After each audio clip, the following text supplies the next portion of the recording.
J'ai souvent l'habitude de vous donner mes meilleurs conseils de manière à ce que vous puissiez développer votre business d'e-commerce, de dropshipping.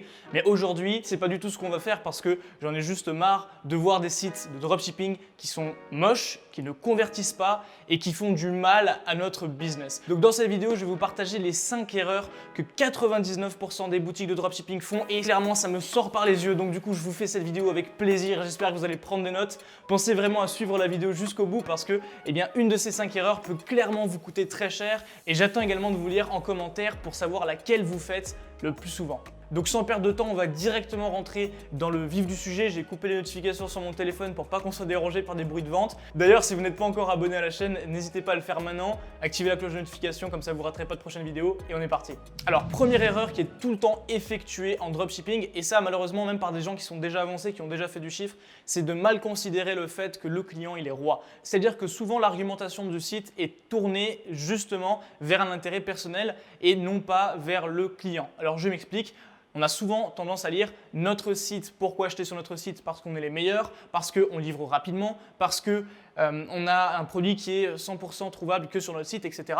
Et ça, ce sont des arguments qui sont trop centré sur le moi, entre guillemets. Et ça, c'est une erreur qui est faite à 99% du temps, là où vraiment la bonne chose à mettre en place, c'est vraiment de se concentrer sur le client, vu que c'est lui qui est roi, que c'est lui qui met la carte, et tous vos arguments de marketing devraient être orientés vers votre client. Donc au lieu de dire « nous sommes les meilleurs », eh bien vraiment trouver une solution à cette phrase, un remplacement, de manière à ce que le client comprenne que c'est vous les meilleurs, que c'est vous qui êtes le meilleur, tout simplement parce qu'il a ce qu'il veut en passant par vos services. Ça, c'est vraiment la façon de faire la plus pertinente qui va vous permettre de clairement vous différencier de vos concurrents parce que mettez-vous à la place du client vraiment qui vient de voir 15 fois votre même produit ou votre même offre ou alors qui a vu 15 sites de dropshipping qui se ressemblent tous durant la semaine et il voit à chaque fois que voilà, vous êtes le site numéro 1, etc. Parce que c'est une communication qui est adaptée par tous les sites de dropshipping, ça colle pas. C'est plus un avantage de marquer ça et clairement, il va falloir un petit peu aller plus loin pour se démarquer. Un bon conseil que je peux vous donner, c'est clairement de prendre en compte que si votre produit est bon, vous devez jouer là-dessus et si votre produit est vraiment bon, que votre service il est vraiment bon, alors le mieux c'est de proposer clairement une garantie de résultat. Parce que si vous proposez une garantie de résultat à vos clients avec confiance, ça veut clairement dire que votre produit il est bon et que vous savez ce que vous faites.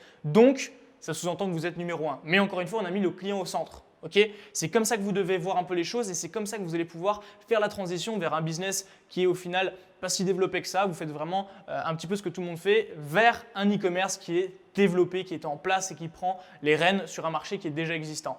Croyez-moi, ça marche, on l'applique dans nos boutiques et c'est pour ça qu'on arrive à faire du chiffre depuis plus de 2 ans de façon constante et qu'on est toujours en train d'améliorer nos résultats. Deuxième erreur que je vois beaucoup et qui a un impact massif mais monstrueux sur les sites de dropshipping et d'e-commerce aujourd'hui, c'est le fait que le client n'arrive pas à se projeter et ne comprend pas pourquoi le produit il devrait l'acheter et pourquoi il devrait l'acheter chez vous en partie.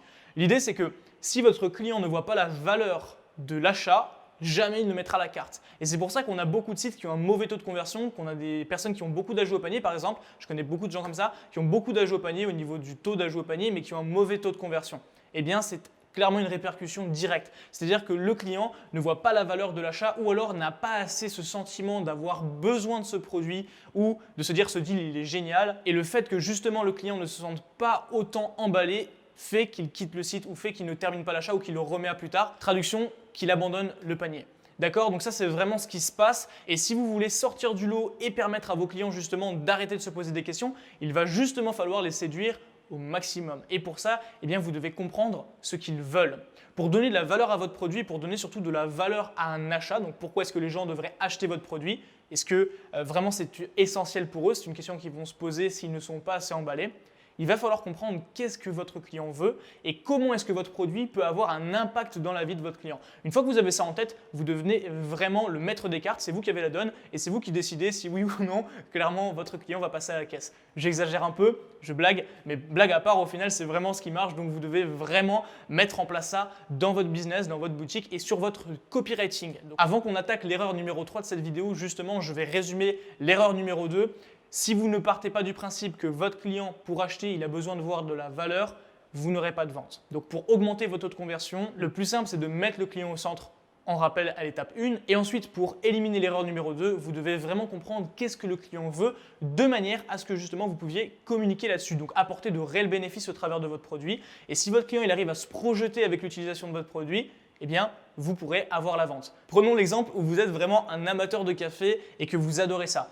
Vous aurez beaucoup plus de facilité à faire un achat si on vous parle des arômes, de la sensation en bouche et également de la sensation de bien-être après avoir bu votre café plutôt que si on vous parle du prix, du rapport qualité-prix et de l'offre qui est juste ahurissante. Ok? Et bien voilà, vous avez compris la chose. Le but pour vous, c'est vraiment de reproduire cette sensation, de mettre l'eau à la bouche à votre client qui se projette avec votre produit et qui passe à la caisse grâce à votre offre. C'est dans cet ordre que les choses doivent se faire et c'est à vous de l'exploiter au mieux. Troisième erreur qui est totalement effectuée et clairement dans la plupart des boutiques que je vois, ça va être de mal gérer sa description et c'est clairement de faire un fiasco lorsque le client arrive sur votre site parce que la pub était plus ou moins bonne et qu'il lit la description et qu'il se rend compte que votre site c'est n'importe quoi. En fait, si votre description elle n'est pas optimisée et elle n'est pas structurée, ça c'est le mot magique, structurée, vous n'aurez pas de vente. Pourquoi? Parce que vous allez faire comme emmêler un petit peu les pensées de votre client et c'est comme si vous aviez un sac de nœuds et que votre client il essayait de démêler un petit peu le fil pour comprendre pourquoi est-ce que ce produit serait bon pour lui. Donc il y a une chose à bien comprendre. Une fois que vous avez en tête que le client c'est toujours lui qu'on doit mettre au centre, que vous devez communiquer autour des bénéfices pour lui, il va falloir le faire de la bonne manière, il va falloir structurer ça de manière à ce que ce soit une suite logique. Un bon conseil que je peux vous donner, c'est d'utiliser la formule AIDA. Donc pour ceux qui ne la connaissent pas, attention, intérêt, désir, action.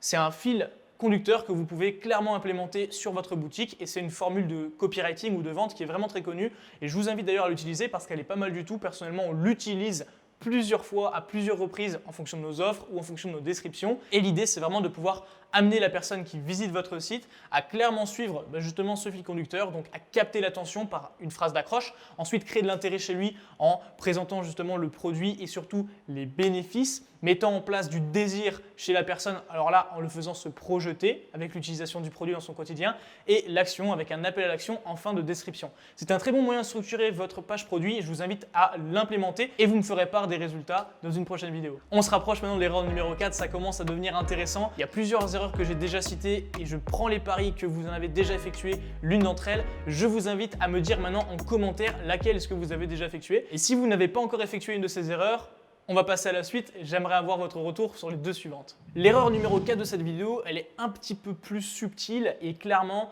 elle est difficile à jauger parce qu'on ne peut pas la prendre en lisant dans un livre. Cette erreur, c'est clairement de mal juger la notion d'urgence dans les deux sens. Alors, qu'est-ce que j'entends par là? L'urgence, on vous le répète très souvent, c'est ce qui fait vendre, ou du moins c'est une des composantes de l'équation qui fait vendre. D'accord? C'est ce qui va pousser votre client à mettre la carte rapidement sur votre site. Une urgence qui est trop forte va faire l'effet inverse et va le faire fuir.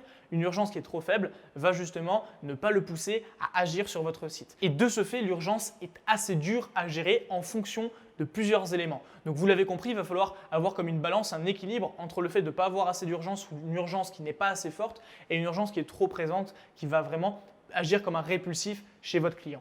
Alors quels sont les éléments à prendre en compte? C'est là où ça devient intéressant et croustillant. C'est surtout qu'il faut comprendre que l'urgence, elle n'est jamais pareille en fonction de votre niche, en fonction de votre moyen de communiquer et en fonction de votre audience. Alors pourquoi? Eh bien tout simplement parce que si vous communiquez avec des personnes qui sont âgées ou des personnes qui sont jeunes, ce sont deux personnes qui réagissent et qui pensent totalement différemment et l'urgence que vous allez devoir mettre en place ne sera pas la même. Donc bien sûr, il va falloir justifier cette urgence, tout ça c'est autre chose, mais clairement la dose d'urgence que vous allez devoir mettre sur une personne qui est âgée, elle est beaucoup plus faible qu'une dose d'urgence que vous allez devoir mettre sur une personne qui est jeune. Pourquoi? Parce que les personnes qui sont âgées, elles ne sont pas aussi sujettes à tant d'informations, à tant de parasites, on va dire, dans leur vie, parce qu'elles ont plus le temps de réfléchir et parce que surtout, elles ont une méthode de pensée qui est différente des jeunes. D'accord? Pour illustrer mon propos, je vais vous donner deux exemples. Amazon et les sites de comparateurs de vol ou de comparateurs d'hôtels. Par exemple, vous voulez commander sur Amazon. Vous allez vous rendre compte que l'audience présente sur Amazon, ce sont quand même des personnes qui ont 25 ans et plus en majorité, donc il y a forcément une partie de personnes âgées également et il y a une partie de jeunes. Clairement, l'urgence sur Amazon n'est pas si forte que ça en fait. On pourrait penser qu'il y a beaucoup d'urgence, mais je vous invite à faire un tour, vous allez vous rendre compte que pas tant que ça. En réalité, on va surtout jouer sur les stocks, on va jouer sur un prix barré et on va jouer sur un timer. C'est tout. Par contre, si on prend l'exemple des sites de comparateurs de voyage ou de vol, là l'urgence elle est vraiment très forte parce qu'on a toujours le rappel au nombre de personnes qui viennent de visiter la page, le nombre de personnes qui viennent de réserver, le nombre de places restantes, etc. etc. Et clairement, on se dit à tout moment, on peut perdre le vol, ou on peut perdre l'hôtel, ou on peut perdre l'offre. Et ça marche très fort. Donc l'idée c'est qu'il faut bien comprendre le contexte dans lequel est fait l'achat. Amazon, les gens viennent dans l'idée d'acheter ou dans l'idée de se renseigner pour un achat. D'accord? Ils viennent avec cette idée-là et ils sont prêts, on va dire, à faire un achat plus ou moins rapidement. Les gens qui viennent comparer et regarder les vols, en général, sont déjà dans une situation où il y a comme un stress. C'est-à-dire que soit c'est une réservation de dernière minute, et je suis un gros adepte de ça, soit c'est clairement un voyage qui est préparé et on veut le meilleur deal. Dans tous les cas, il y a toujours une tension et une urgence qui est liée à cet investissement ou cette dépense parce que du coup, on va vraiment miser soit sur des vacances pour la famille ou alors sur un déplacement important professionnel, etc. Et il y a un réel enjeu derrière tout ça. Donc là, l'urgence, elle est très forte et elle est justifiée. Parce que même si on a un doute sur la vérité de cette urgence, on n'a pas envie de plaisanter, on a envie d'avoir sa place, on a envie de sécuriser son achat, on a envie de sécuriser ses vacances, etc. Donc voilà, vous avez les deux exemples et clairement, vous devez juger et jauger un peu de tout ça. Sur votre site, comment est-ce que vous allez pouvoir implémenter tout ça au mieux? Eh bien forcément, ça va être de comprendre votre audience, votre produit, les bénéfices qu'il apporte également à vos clients et de mélanger tout ça de manière à ce que vous puissiez arriver avec une offre qui soit cohérente sur votre produit, cohérente, attention, et qui permettent vraiment à votre client de passer à la caisse. J'ai plein de vidéos sur ma chaîne par rapport aux offres et je vous invite après cette vidéo, si vous êtes curieux, à aller voir ça. Cinquième erreur et dernière de cette vidéo, je vous invite à rester très attentif parce qu'elle arrive tout le temps. On va encore une fois parler de votre offre. L'offre, c'est super important et pourtant, je retrouve toujours les mêmes offres sur tous les sites de dropshipping.